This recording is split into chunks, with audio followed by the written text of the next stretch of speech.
Hi friends, నేను మీ Naveen Kumar, RR electronics Marapadu toll plaza నుంచి అండి. ఈ బండికి వచ్చినప్పటికి మనం కొత్త డెక్ అయితే బిగిస్తున్నాం, మనం సొంతంగా తయారు చేసింది. ఒకసారి చూడండి, ఇది మన క్లాస్ డి సెట్ అనమాట. మీకు ఒకసారి లాస్ట్ వీడియోలో చెప్పాను, లారీ బిగించినప్పుడు క్లాస్ డి సెట్ అనేది మీకు వైల్ కలిసిన ఐసీ పోదు అని చెప్పని. ఇంకోసారి మీరు ఆ వీడియో కానీ చూడకపోతే ఇంకోసారి మీకు లైవ్లో ఇప్పుడు చూపిస్తాను చూడండి. అలాగే కస్టమర్కి కూడా చెప్పడానికి అవుతుంది, చూడండి ఒకసారి. అలాగే క్వాలిటీ కూడా చెక్ చేద్దాం ఒకసారి.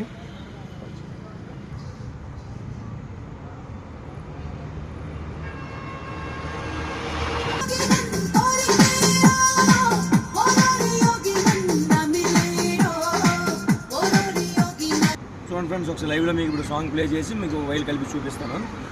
సాంగ్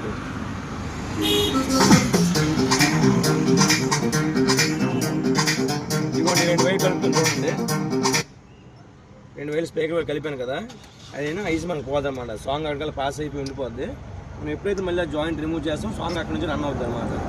చూడండి ఒకసారి మళ్ళీ రిమూవ్ చేస్తాం, సాంగ్ ప్లే అవుతుంది చూడండి.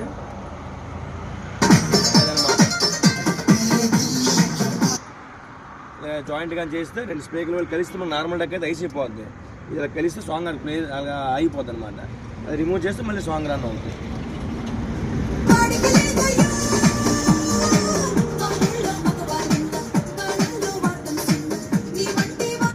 అదే మన పాత డెక్లు అయితే మీరు మామూలుగా వైల్ కలిస్తే ఐస్ అయిపోతుంది. చూసారు కదా, మీకు ఐస్ అయితే పోవడానికి ఛాన్స్ ఉండదు అనమాట. ఒకసారి మీరు డెక్ బిగించి మీరు అందులో పెడితే రెండోసారి కంప్లైంట్ అని మళ్ళీ బయటకు తీయాల్సిన అవసరం అయితే ఉండదు. ఒకటి దీని మైనస్ ఏంటంటే, ఇప్పుడు ప్లస్ మనకి మైనస్ వైర్లు వస్తుంది చూసారా, ఆ 2 కానీ పాజిటివ్ నెగిటివ్ పాజిటివ్ కానీ వైర్లు రివర్స్ ఇస్తేనే బోర్డు కాలిపోతుంది. ఆ 2 కానీ మీకు కరెక్ట్గా ఇచ్చినటువంటి మీకు డెక్ అయితే కంప్లైంట్ కూడా రావాలి. ఓకేనా? Okay, thank you friends.